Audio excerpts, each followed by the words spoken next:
avocat du gars xaw ma nag comment mais def na ma moom envoyé wul sa Souley c'est l'avocat du gars qui l'envoie et c'est ce même Souley la veille de l'expulsion moo ñu indil ordonnance d'expulsion bi ordonnance d'expulsion bi c'est un jugement même qu'il nous a envoyé amul date comme quoi que ne vous devez sortir ou pas les papiers sont là peut-être après soo ko mënee wane léegi juste ça donc ba mu ko ñëwee envoyé ko man la fa fekk comme aux habitudes fekk la maman même elle dormait mu naan da koy yee ma ne ko bu ko yee waaw moom Souley ci boppam moi-même j'étais surprise de le voir encore parce que ce gars là man dama comprendre quoi je l'avais dit carrément que ne bul ñëwati ci kër gi parce que booy liggéeyee fenn am na ñeneen nit mën na ñëw di ñëw quoi comme yow tu es ami avec les gens là donc bul ñëw di exercer fii mais il continue à s'entêter parce que da daan ñëw bu ñëwee di naan day indi mooy seen référé bi day fekk la maman ñëw rek naan tribunal moo ma yónni nee na leen génn comment on peut parler avec une vieille personne avec ce manque de respect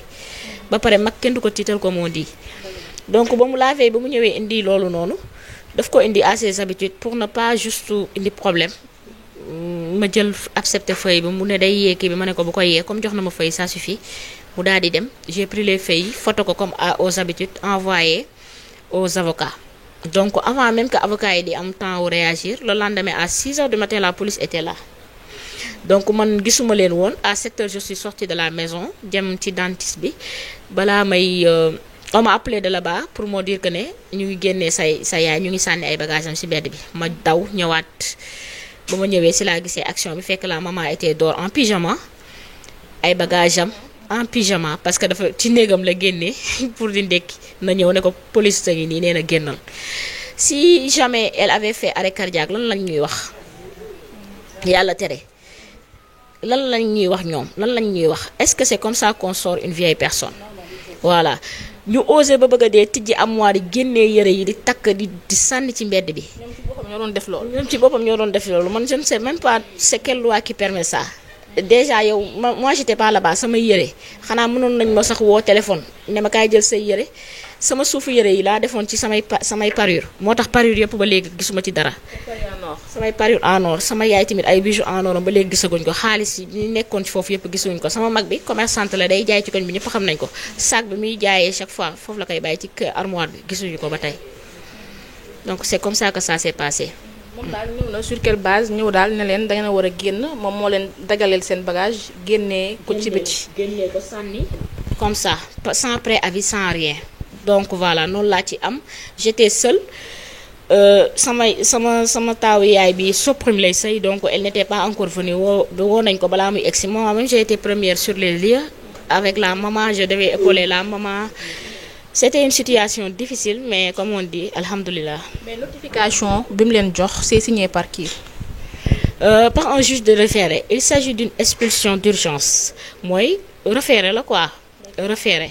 donc ceux qui font droit yaakaar naa dinañ ci ñoo ci gën a mën a xuus waaw c'est pas benn jugement final.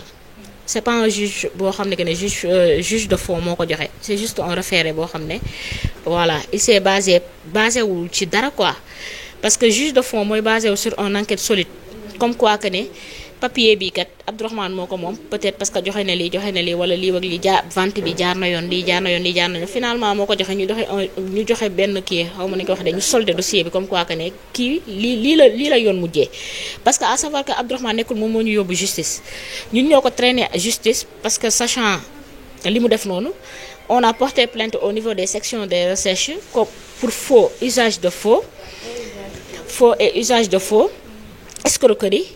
détournement d'objectivité, abus de confiance avec notre avocat maître Amdinar Ndiaye. Donc dossier boobu noonu après enquête au niveau du section de recherche on a été entendu ainsi que Abdourahmane Diouf et sa femme dañ ko yóbbu tribunal léegi après comment on appelle ça après daal on a su que ne le juge du 7e cabinet on nous a appelé encore là-bas pour comment on appelle ça pour nous entendre.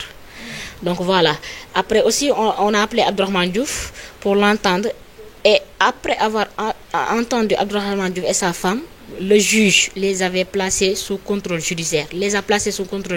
Moom ak sama mag bi. Voilà. Mais entre-temps, lan moo fi changé ba affaire bi démarré seen côté? Rien.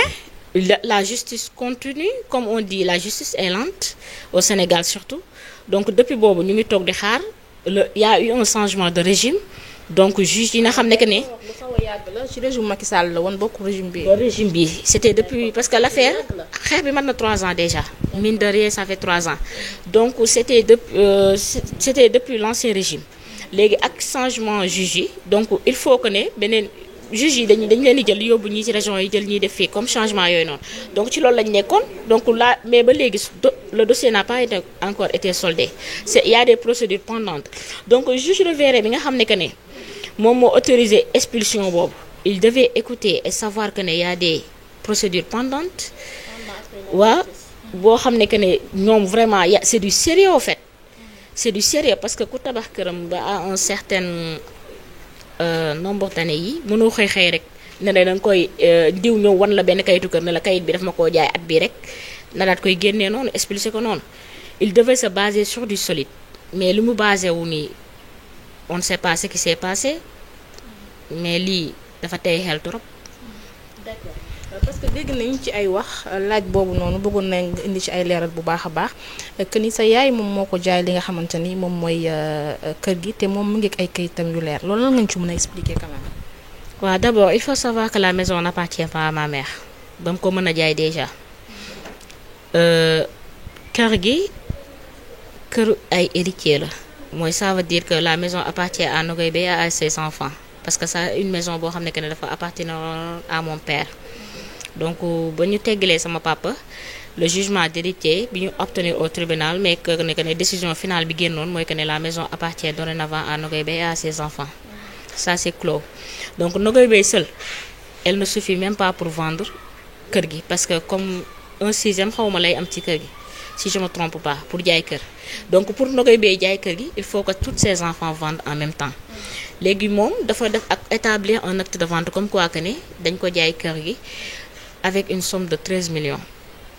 daf ko verser Nogaye Beye et ses enfants acte de vente bi mu génnee loolu lañu def acte de vente bi nga xam ne que ne maître Binta Thiam encore une fois ci ay locaux maître Binta Thiam lañ ko defee loolu lañ ci bind. D'abord li tey xel mooy at bi ñu wax ne que ne en 2010 terrain parcelle dépassé na sax 20 millions waxuma la kër R+1 ñu koy jaayee 13 millions. Deuxième erreur bi ñu def encore comme on dit y a jamais de crime parfait. mooy si seen acte de vente boobu boo liiree sax doomu Nogaye Beye dañ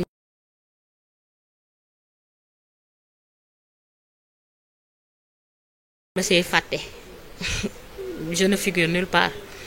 pourtant je suis héritière donc voilà ak yeneen erreur boo gisee sa acte de vente bi comme sax pour na bind tur nit ñi signéloo ko à tel côté non ils ont signé un peu partout di signé nii ci kaw feuille yi nii.